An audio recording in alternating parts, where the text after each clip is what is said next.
Hi everyone and welcome to French Watch Collector. Today we are in for a big treat. We see we have a very nice chronograph and you will see a lot of issue with this chronograph.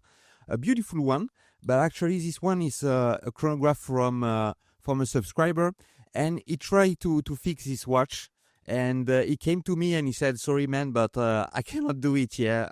There is too many issues, and you see the chronograph is not running right now.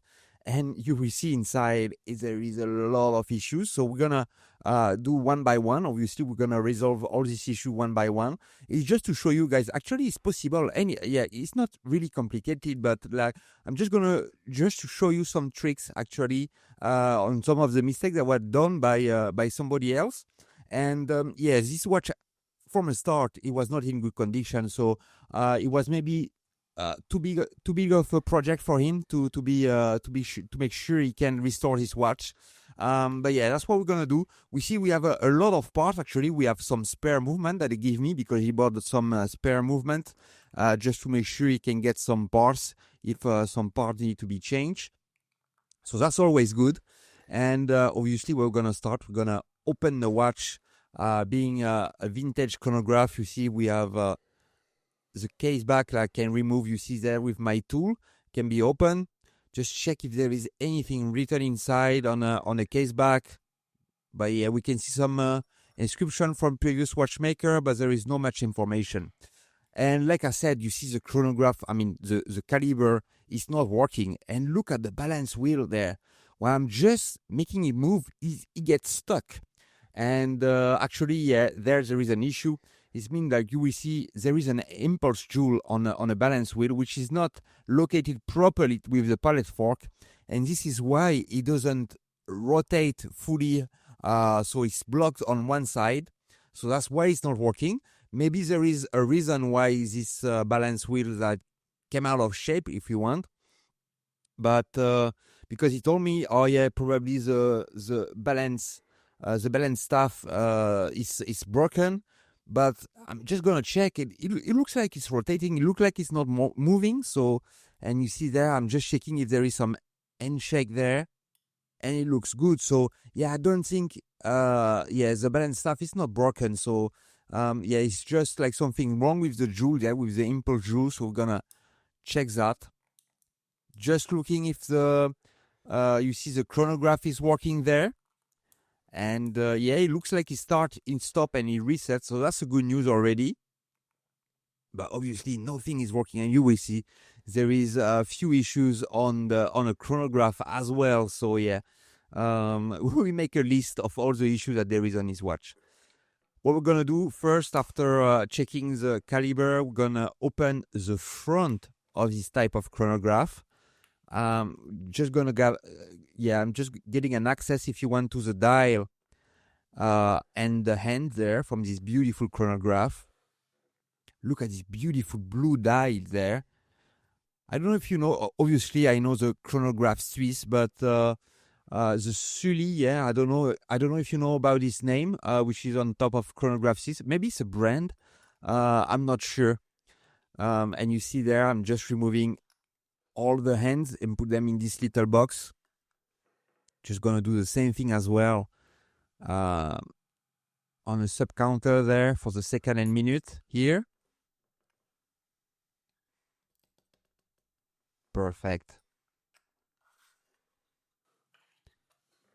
Okay, so now we just removed the hand. So what we're gonna do now, we're just gonna remove the caliber from the case, and for that you need to remove a few screws. First, we have two screws that keep the caliber inside the case. This long screw there, and you see that. And after that, like we do every time, we're just gonna remove as well the crown and a winding stem there. Just releasing a small screw here after I remove like this case screw here. Perfect. You see, I just removing the small screw there just to unleash the winding stem. Perfect. And now I will be able to push from the back, and actually the caliber will come out from the front of the case there. And it's always tricky with the pushers as well, just to make sure the pusher don't get out of the way. Just pushing on it a tiny bit there. There we go, perfect.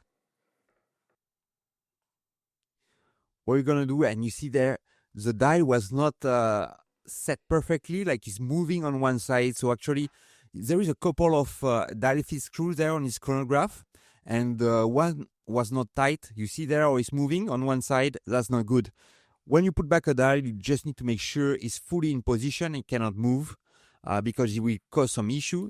So you see I'm releasing there the second screw there, and now we should be able to get the dial out of the way. Perfect. So now we're gonna secure this beautiful dial in this dial box there. Perfect. And now we can disassemble the caliber, and look at the amount of grease that there is. So I told that to my subscriber. I said, man, when you work on his watch, you put way too much grease and oil on the watch, and as well on some spots that you really don't need. Like, for example, you see there on a keyless work, it was way too much, and you will see you have it in some places that you don't need. So I told him, yeah, just look at my video and you will see where you need to put the grease, where you need to put the oil, and just put it tiny bit by tiny bit. So that's very important.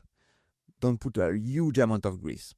Just checking there, you see the balance, and actually the hairspring as well is bent. And that's not a good news. We'll see when we check the balance wheel. And he told me as well that the pallet fork, yeah, we'll check it, but actually the pallet fork doesn't move. Like, there is too much friction on the pallet fork. So we'll check that a bit later. But what I want to do first is I want to disassemble the chronograph, all the parts from the chronograph, and that's what I'm doing right now. So like that, we'll have all the parts from the chronograph out of the way, and like that we'll be ready to check like the rest of the caliber. And look at the first. Now I'm removing the first part you see from the chronograph. And on a chronograph, you will have some eccentric screws, and normally they don't come out. And look at this one. This is an eccentric screw. So normally it's screws that I use to do a setting for the chronograph, you know, to make sure it works perfectly. So yeah, that's not normal at all to be able to remove this screw there. So we'll have to adjust that. And there is other screws as well, which are like in very, very bad shape. Look at this screw, the shape of this screw just next to this one. And the scratch as well on the bridge here. Yeah, like somebody went like crazy. I don't think his subscriber, like I said, his watch obviously was maintained before. And yeah, somebody went crazy on this caliber.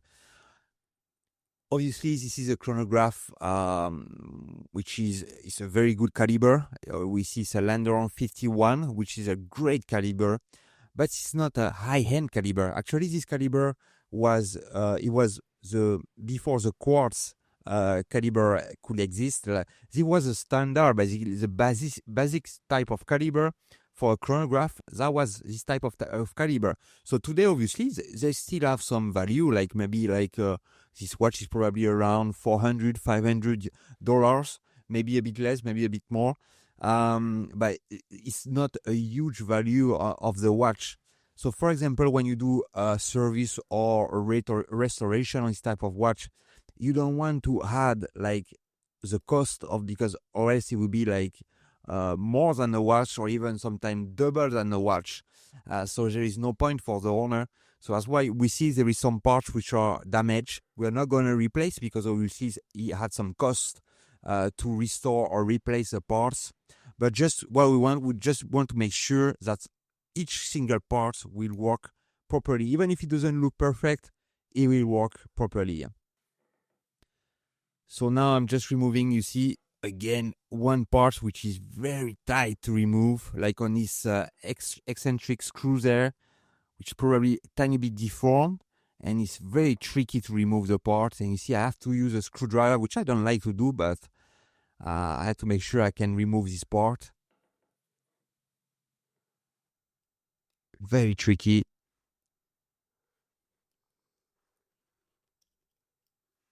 There we go, perfect. Still have a couple of parts. We have this spring there for the chronograph here. See, again, a lot of grease. Even on the chronograph bridge, which is not normal. Yeah, that's you don't need. And I'm just going to remove there with my Presto tool. There's a chronograph driving wheel. Perfect. Just going to release the power inside the mainspring there and just removing the click out of the way. And you see between my fingers, I will hold the crown wheel there just to unwind it very slowly. Perfect. So we don't have any power left in the watch. Just checking, you see the end check there on the bar assembly. Just going to do the same thing as well on a pallet fork. And the pallet fork is very tight. There is no end check on the pallet fork, which is not good because obviously there is no friction on the parts. The parts cannot move freely. So we see when we reassemble the parts how we can adjust that.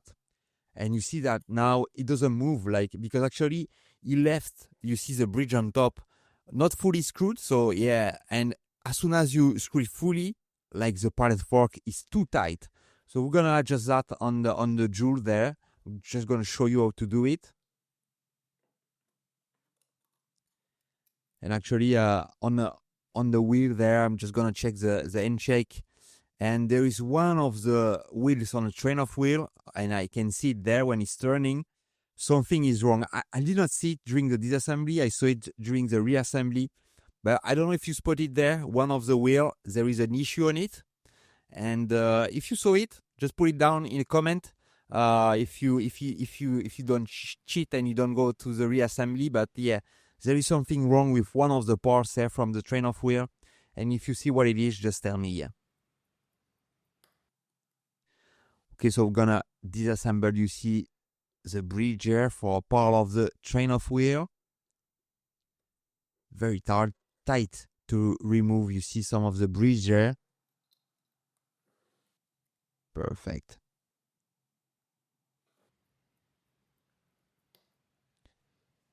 Again, just disassembling the last bridge. Look at all the scratches that there is on it. That's not normal. Very slowly lifting, you see there the bridge. And again, if you did not subscribe to the channel, just click on the subscribe button. That will help a lot the channel. Click as well on the thumbs up. If you like the video like that, it will help the channel to be promoted and the video to be promoted to all the watch lovers on YouTube. And I try to put a video every 2 weeks. So if you want to click as well on a bell icon, that will get a nice reminder every time I put a brand new video on my channel. Look at the amount of oil that there is there underneath the bridge. That's way, way too much. And there is no point. I mean, there is no goal to put some grease there. You see, for example, on top of these parts, there is no point of putting grease there. So obviously, we're going to, as well, when we do a service as well, we're going to disassemble each single part. Then we get clean. We're going to remove all the dirt, the dust, the oil, the grease. And we will be able to put it back together. And obviously, we put some brand new oil and grease at the proper point and with the proper amount as well, just to make sure it's work perfectly and we don't need to put huge amount of oil. That can cause some problem as well. If you put too much oil or grease, it will damage. I mean, it will not damage, but it will ruin the amplitude, for example, or because it will create too much friction if you put too much oil or grease. So yeah, it's very important to put it at the correct point and with the correct amount, and as well with the correct type of oil and grease, because there is different type of oil and grease on a caliber. Okay, I'm removing, you see, for example, there again, some oil underneath. Again, too much oil there, grease on a crown wheel under the bridge.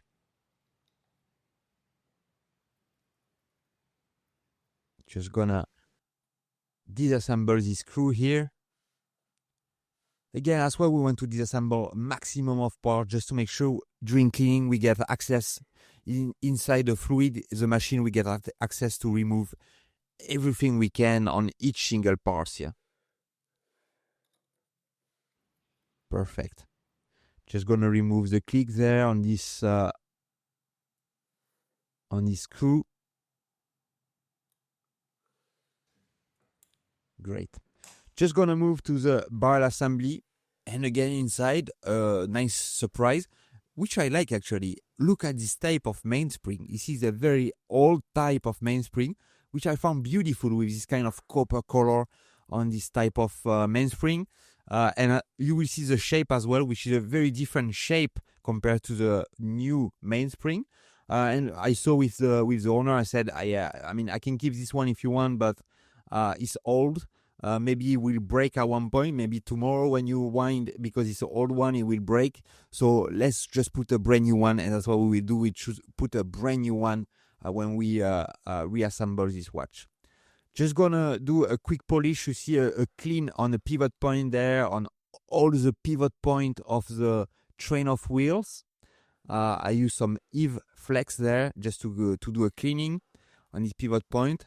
Just gonna do a pre-wash. You see on a big parts. Just gonna put it in a fluid there, and I'm with a brush. Just gonna remove basically the bigger part of all the dust, dirt, and oil and grease. Obviously, we'll finish to clean them inside the machine, but that's just a pre-wash if you want. That I do as well, just to pre-clean as well as jewels and stuff like that with my brush. Just do a quick dry, you see there, before I put them in a basket. Just place the balance wheel back on the main plate there, just to make sure it stays safe during cleaning. Always need to do that, or else if you put the balance alone inside the baskets during cleaning, you can be sure that the air spring, you see this very thin spring there, will get ruined. And after and you will see this one is already ruined, but I don't want to have it ruined even further. So yeah, you will see it's quite tricky if you want to adjust the air spring, and that's what we're gonna do a bit later as well on this video. Okay, gonna put all the parts you see in this basket, and we'll move that to the cleaning machine. First, we will do some cleaning for 5 minutes in a cleaning solution. Then we'll do 2 rinsing, and we'll finish by drying the parts. Just to tell you as well that I have a Patreon page. I will put a link down below in the description of this video. If you want to go to my Patreon, you can go there, and actually will help a lot my channel, because it takes a lot of time, a lot of work to put this video for you on YouTube. So if you want to go there and subscribe to my Patreon, that will help me a lot actually to put better content. And as well, you will get some free commercial on the video. You will get as well some merchandise, some stickers, for example, for when you are a member. So if you want to go there as well on a Patreon, click on the button. And if you want to subscribe, thank you so much. And thank you so much already for all the patrons which are supporting me on my channel. Thank you so much for all the support you are bringing to my channel. Okay, so what we're gonna do, we're gonna start by reassembly. Remember the barrel assembly, and like I said, you remember this old type with this copper color. We're just gonna put a brand new steel mainspring there. Just gonna put it, you see, inside the barrel. I don't put any grease on this because when they are new, actually they are pre-greased during manufacturing, so there's no point of putting grease on this mainspring. Just gonna close the barrel using my Orotech tool, and as well I will put in a description some of the tools that I'm using. And if you have any question, like some of the tools, some of the techniques that I'm using, just put it down below in a comment as well. I would be very happy to answer to your question. Don't hesitate. I will try to answer to all your questions. Okay, so now we're gonna reassemble as well some of the parts which are underneath the bridge here. And you remember it was a part where was way too much grease there, or oil, and that's what I'm doing now. You see with my automatic oiler, I just drop some tiny drop of oil there, and that's it. You don't need to put more, you don't need to put it on the top or anything. You just need to put it on a point where you will have the friction between the parts which are moving, metal against metal. Again, on a click here, I'm just putting, you see, a tiny drop of oil with my automatic oiler. And that's it. Obviously, on a watch, you need to put different type of oil or grease. You will have 2 kind, for example, for the oil on this type of watch, you will have two types of viscosity, a low viscosity, a medium viscosity oil, and you will have some grease, which are obviously like higher viscosity, which are for the parts, generally metal against metal, which have a lot of force between each other. So that's what you will use on this watch mainly. Okay, so now we're gonna focus on the part here. Just gonna focus there, and just gonna, you remember I told you like the mainspring, the hairspring, sorry, on the balance wheel is damaged, and that's why first you don't have shock setting on this balance, so that's why you need to disassemble the balance assembly to get access to the jewels. And you see I need to disassemble this tiny screw there because this is not a shock setting system on a balance. And you see underneath you get access to these jewels that if they're not properly clean, you need to finish to clean them. And then after I want to do an epillant treatment. That's what I do on all the calibers. I do an epillant treatment mainly on the jewels from the balance assembly, on the pallet fork and on the escape wheel there. This will help again to do a coating on the parts, and it will help for the oil not to, when I put the oil or the grease, it will stay in position. It will not spread on the surface of these parts. So that's why you want to do an epillant treatment.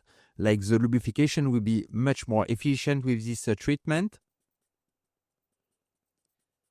And again, what you do every time, we need to remove the epillant from the pivot point as well, from the escape. Just removing, you see there with piece of wood here on both sides, and do the same thing as well on the pallet fork.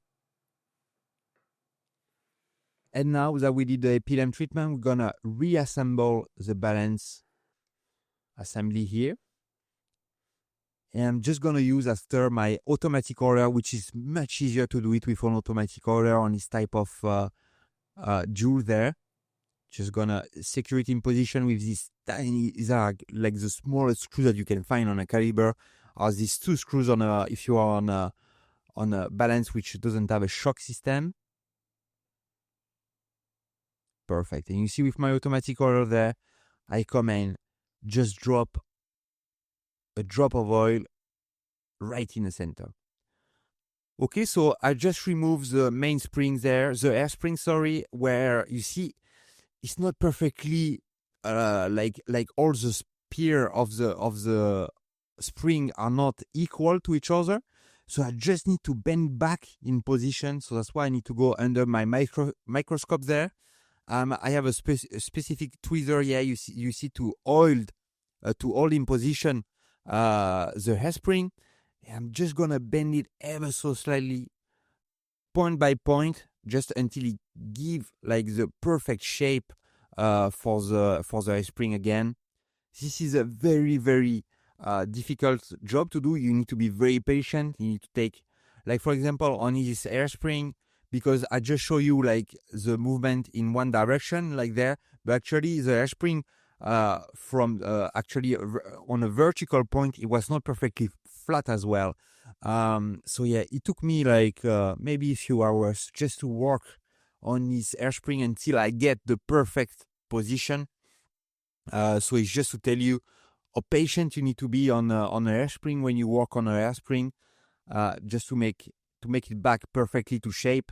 And you see I'm just progressing point by point very slowly until I will get like for example like a result that I judge is perfect, and you see there the result is pretty good. So we're gonna put it back, you see, on a balance assembly, reassemble everything, and obviously the verdict at the end is to know, like on a time grapher, if the timekeeping is perfect. And one of the reasons would be obviously you want to have the hairspring which is in perfect condition, if you want to have the proper amplitude, and if you want as well the perfect rate on your watch. Okay, I'm just putting there the second jewel there from the balance assembly, which is on the dial side. Just gonna use my automatic oiler there just to put a drop of oil. And then I'm just gonna put it back in position without anything. Just put the balance wheel on the main plate there. And it's just to check. You will see with some hair, we're just gonna check if the hairspring is perfectly flat, if it's beating, if there is no friction, if the end check is okay. Just want to make sure the balance assembly is fine. And what we're gonna do now, we're gonna focus with this tool there. We're gonna focus on the jewel. You remember on the pallet fork, it was too much friction on the pallet fork between the jewels. It couldn't move. There was no end check anymore. So we're gonna use this tool just to move ever so slightly. We have a micrometric screw there on this tool just to lower it down. So we're gonna push, you see, on the jewel just to lower it down for a couple of micron there, of millimeter. And we're just gonna do that until we find that the end shake on the pallet fork is because, like I said, you want some end shake because we want the parts to move freely, but you don't want too much end shake, because if you have too much end shake, maybe the parts will move and hit another one, and that will ruin as well the accuracy of the watch. So you want a tiny bit of end shake, but not too much. So that's all you adjust this jewel there. And you see that just now, just gonna check, aligning the pivot point. Just gonna put now and fully put in position this screw here. And yeah, we have some end shake, a tiny bit of end shake, movement on a pallet fork, so it's moving freely now. So that's why we want it perfect. So we can carry on with the rest of the caliber. And you see here, just putting this wheel there with an extended pivot point on it. And again, I don't know if you saw the first time, but there is an issue with this wheel there. We'll see a bit later. Just want to put a drop of oil there on the center wheel. You see the name as well on the right side, the Landeron 51, which is an indication of the caliber. Again, I need to put, you see there, the ratchet wheel in position before I put the center wheel. And you see there, I'm just going to put this bridge and align all the jewels on the pivot point on the top as well. Just going to put it in position.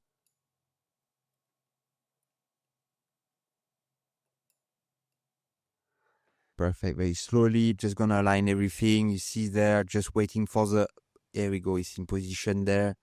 Just gonna wait for the pivot point to be aligned in the jewel. There we go, perfect. And when I turn, look at the extended pivot on this wheel. It's moving, but like it's not moving straight up perfectly. It's bent. And thus I cannot keep this part, because or else it will cause a lot of issue with the chronograph. So yeah, that's not good. And I was very lucky actually, because it was like some spared movement that the owner told me, and in one of the movement, the other wheel you will see was perfect. So I'm just gonna put it in position, and you will see the difference when we make this wheel rotate again. You will see the pivot point, which will rotate, but it will not move from left to right, for example. It will be perfectly straight. So I'm just gonna align that.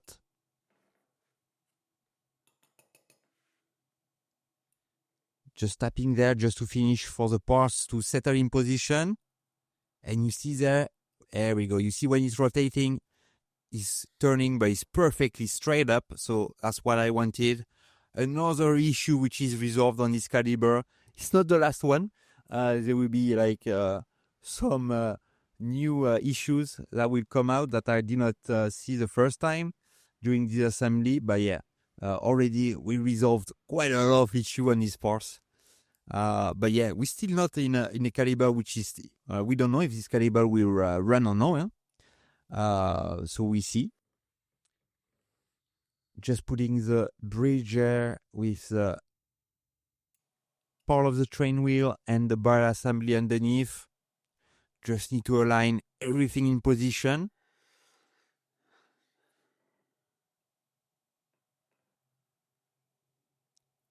Perfect. I'm just gonna secure it with the screw now. Now if everything is in position.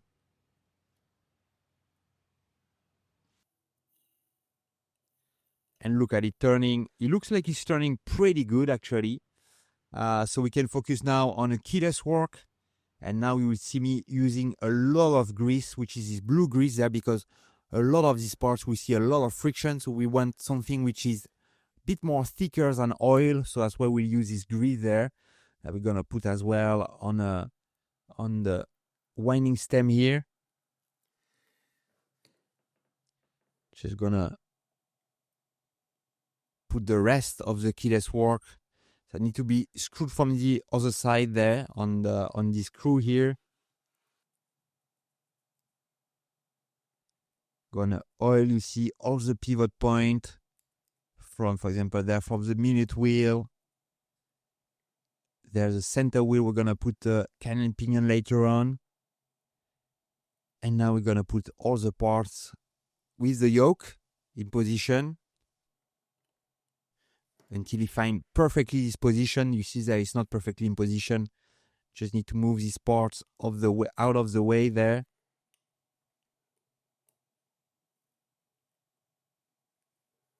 Perfect. I just need to align it there.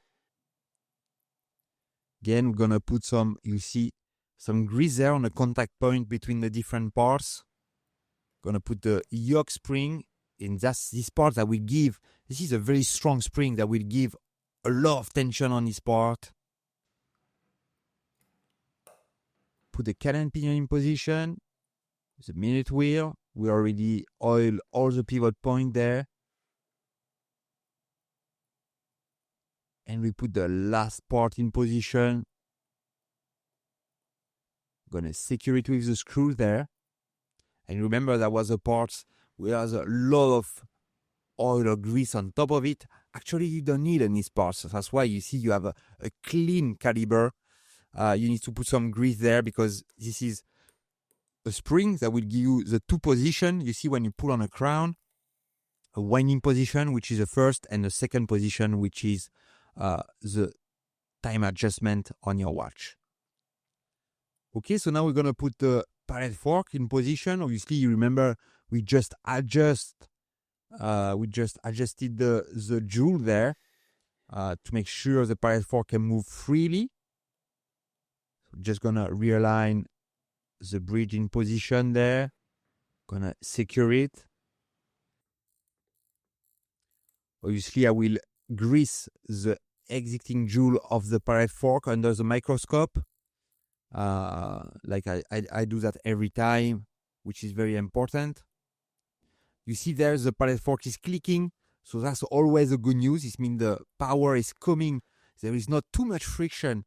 So we see now when we put the balance assembly, is it starting or no? That's a question, because we already resolved a lot of issues on his watch. Oh yes, perfect. You see a quick impulse and it just started. I'm just gonna put, the screw there, just secure it in position. Just gonna oil, you see on a train of wheels there, all the jewels and of the different points that need to be oil and greased. In this case, it's more oil for the train of wheel. Just need to do it as well on the dial side. We need to do it on both sides on the of these wheels and all these jewels. Okay, so now we have a caliber which is working, you see, and it looks like it's running pretty well visually. We will see on the time grapher what we can get as a result. But what we do next now, because we have a caliber basically which is keeping time now. We have all the parts I will give. We can wind the caliber, we can change the time, we can make the hour, the minute, and the second run.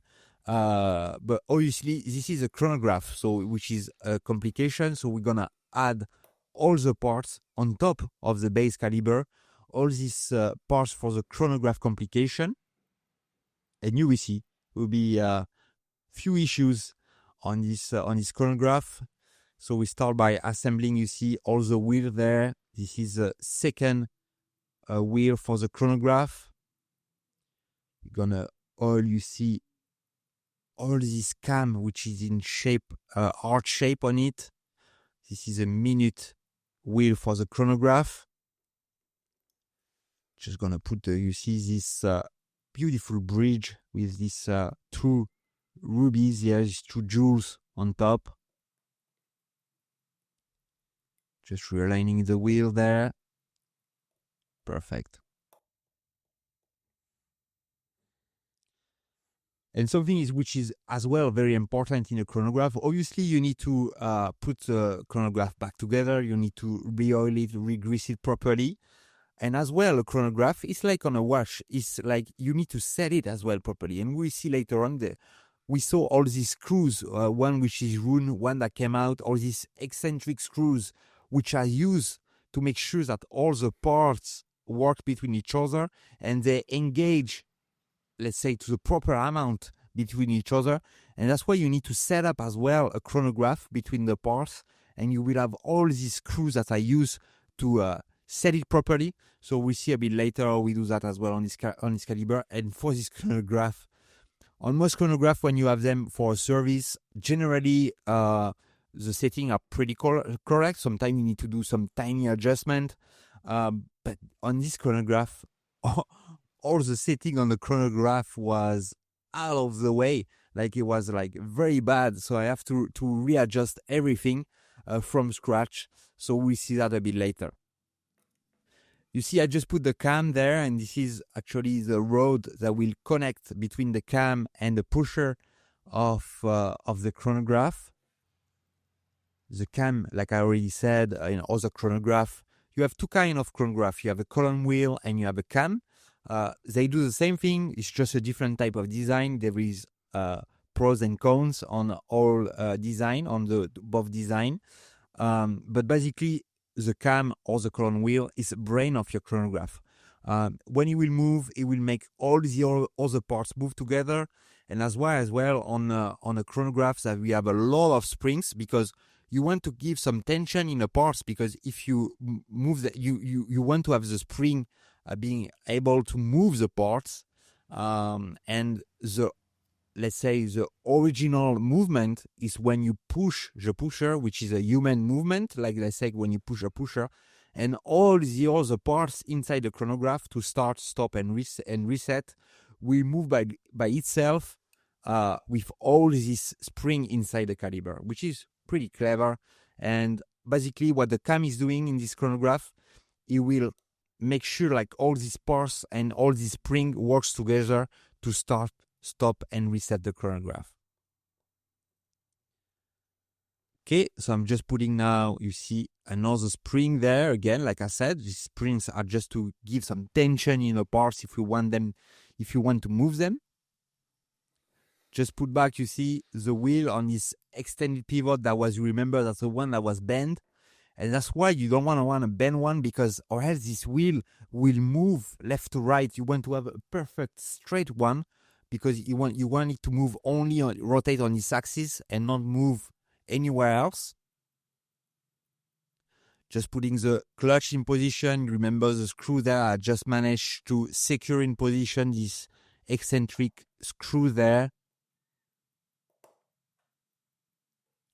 Perfect.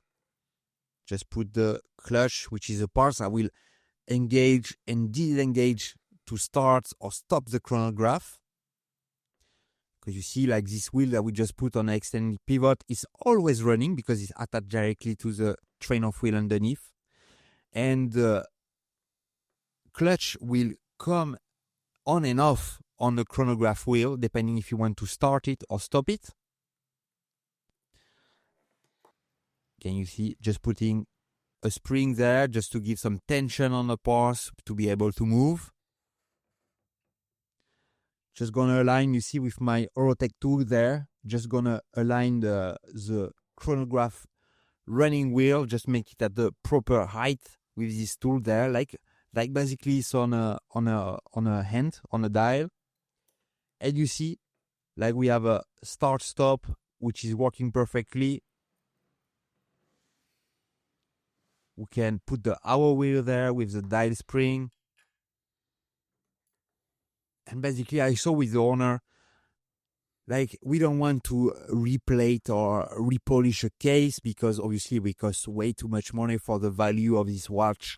And I just wanted to keep, and like, because the case will still, it will stay basically in a current condition, even if we're gonna do like ultrasonic cleaning there, like I always do on the watches. But yeah, it will keep, like, it will stay vintage if you want. It will not be brand new. So that's why I didn't want as well to do a restoration on a dial or the hand. We just like that, everything will stay together if you want. You don't want to have something which is brand new and another part which is still old. So that's why I saw with the owner, just putting, you see there, the pushers. Just change as well. I'm gonna change as well the crystal, put a brand new crystal because the one was broken. So that's why I put now a brand new crystal. You see there on this port there, on this bezel, which is very easy to put on this chronograph because you only have a ring which you can bend very easily with your finger. Just put back the caliber in position inside the case. Gonna obviously secure it in position. First, I put back pusher there.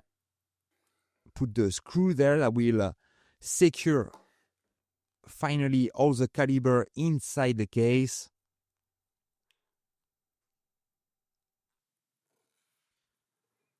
Perfect.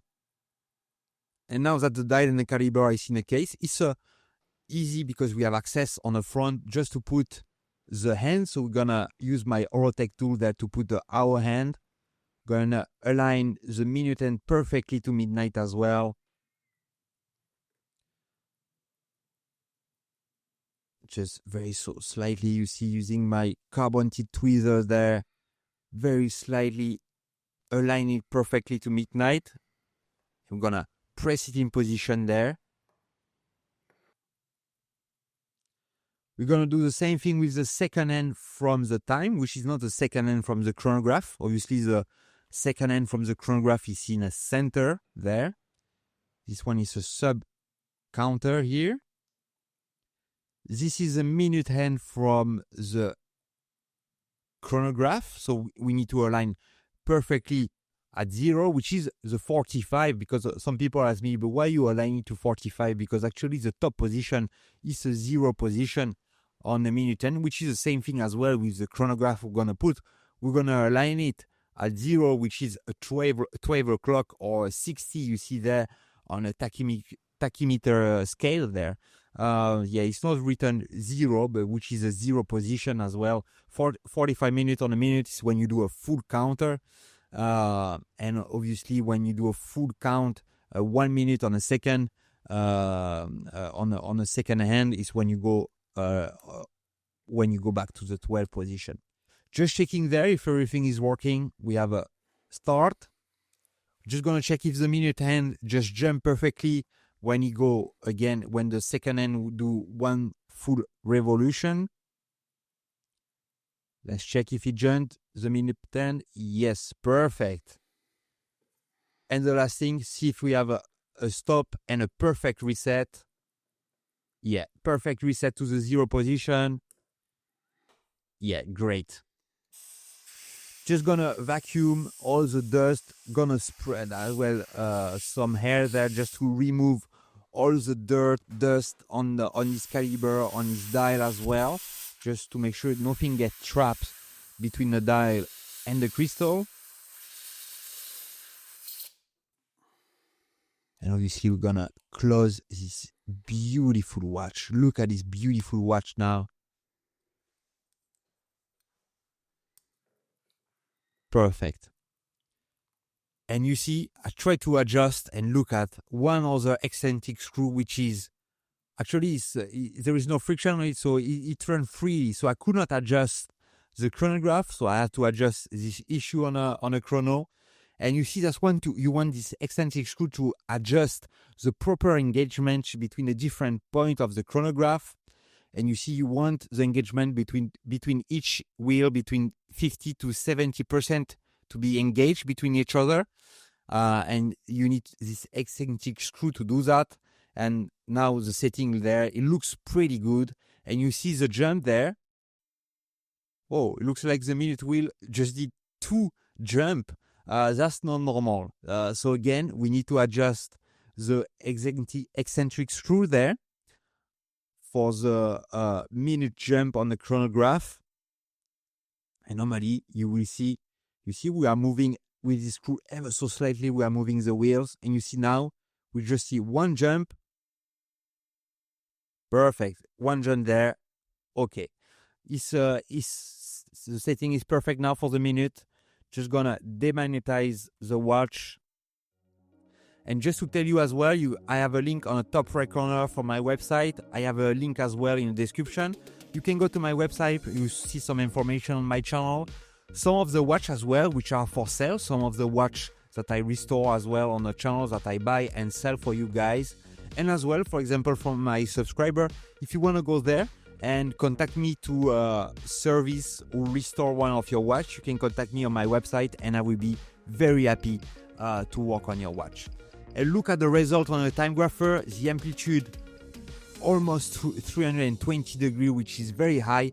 I did not adjust the rate there, the angle, but it will have a very high amplitude anyway, even if I adjust the angle there. The bit error, which is below 1 millisecond, which is great, and it's just getting few seconds per day.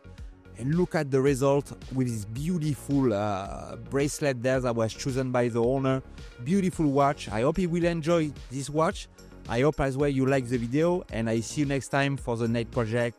Bye bye.